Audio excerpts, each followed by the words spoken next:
In the sleepy town of Sullivan's Creek, a place barely visible on the map, lived Eleanor, a woman whose life seemed etched by bouts of sorrow that stretched like shadows at dusk. A widow by her late 30s, Eleanor had known affection and loss in equal measures. Her heart, once brimming with youthful hopes, now carried the weight of unspoken grief. The memory of her husband, William, lingered in every corner of the little whitewashed cottage they had once called a home.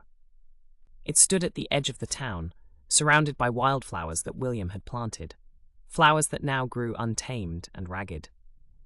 Eleanor spent her mornings tending to these remnants of a shared dream, her fingers working through the soil, as if searching for remnants of the past that might spring forth in bloom.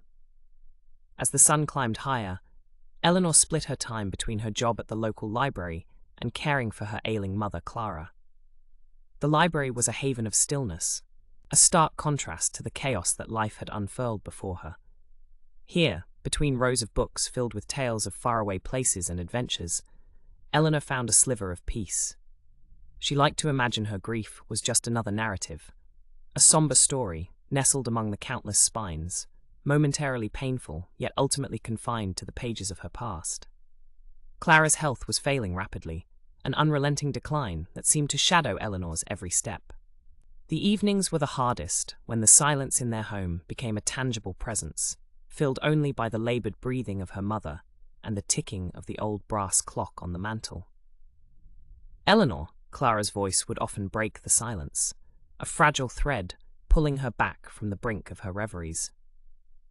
"Do you remember the lavender fields your father and I used to take you to?" Such conversations were a portal to a time when happiness was simple and unburdened by the complexities of grief.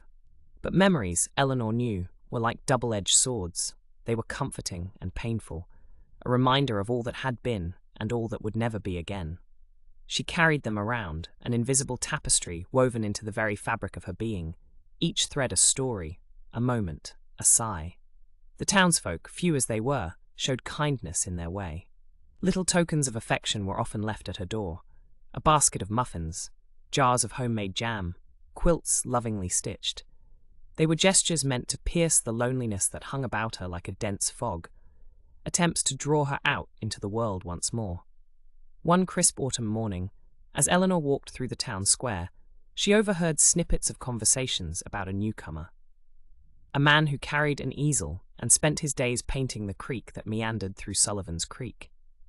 Curiosity piqued, Eleanor found herself wandering down to the creek the following day. There she saw him, his brushstrokes capturing the golden hues of autumn, the water's gentle flow, the sadness and beauty of a forgotten town. Their exchanges were few at first, simple nods and brief smiles as she passed by. Yet, as the days grew shorter and the nights colder, their conversations blossomed.